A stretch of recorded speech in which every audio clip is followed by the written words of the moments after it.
Bonjour à tous, aujourd'hui on vous explique comment fonctionne votre thermostat Lennox ComfortSense 7500 ainsi que le Lennox M30. Comment programmer votre thermostat Lennox M30? Elle est ici. Et ce qu'on va faire aujourd'hui, c'est une programmation simple. Pour les programmations un peu plus complexes, je vous invite à consulter le manuel. Donc allons-y avec la programmation de Summer ici. On peut éditer le nom et le changer si ça nous plaît. On va dire qu'on va mettre été. Allons-y pour une programmation 7 jours. Qu'est-ce qu'on voudrait faire? On voudrait que le système puisse chauffer seulement, chauffer, refroidir ou refroidir seulement. On est en mode été, on va y aller avec refroidir seulement. On a donc édité le nom de la programmation. On a sélectionné le nombre de jours sur lesquels on va appliquer la programmation et on a choisi le mode refroidissement seulement. Maintenant, pour les 7 jours, qu'est-ce qu'on va y faire? Donc, on a le droit à 4 programmations par jour. Donc, à 6 heures AM, supposons que ça correspond au lever, on voudrait peut-être que la température soit à 21.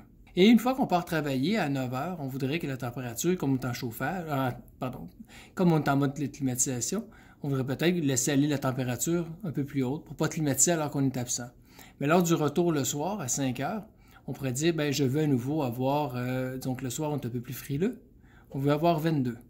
Et au coucher, on pourrait vouloir encore une température un peu différente et se dire, j'aime bien dormir au frais, donc on va descendre ça à 20 degrés Celsius.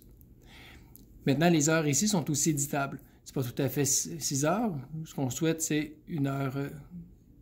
5 heures du matin. Donc, on fait régler. Et on peut ajuster les heures pour chacune des périodes qui sont ici. Maintenant, on peut faire aussi la même chose avec la ventilation. La ventilation, pour chacune de ces périodes-là, on peut décider qu'elle soit on, auto ou circulation. Dans une autre vidéo, on vous précisait que le mode on était le mode qu'on privilégie parce qu'il permet des températures plus uniformes. Mais il est vrai que lorsqu'on est absent de la maison, donc pendant cette période-là ici, qui serait la période d'absence, on pourrait venir le mettre en mode auto. Et comme on n'y est pas, que les températures soient pas très égales, ça a peu d'importance.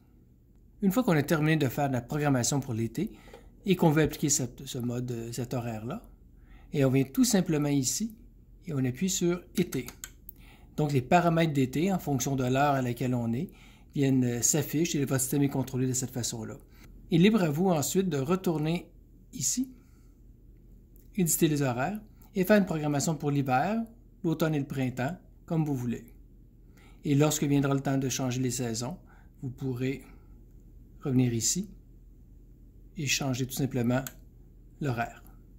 Si vous quittez pour un week-end et que vous ne voulez pas climatiser alors que vous êtes absent ou chauffer alors que vous êtes absent, vous pouvez appuyer sur le bouton absence et maintenant, ça vient forcer le système à chauffer à 16 ou à refroidir à 29. Ce sont des points de consigne plus élargis qui vous permettent un certain gain d'énergie. Pour régler à de valeurs différentes les points de consigne de 16.5 et de 29.5, on sort de ce mode-là, on vient ici, on appuie sur Réglages. Et là, ici, on voit Absence. Si on appuie dessus, on peut venir ajuster les points de consigne, tout simplement en déplaçant, en appuyant dessus, en venant resserrer comme on le souhaite. J'appuie maintenant sur Absence. On voit que les nouveaux points de consigne en mode absence ont été enregistrés. Voilà.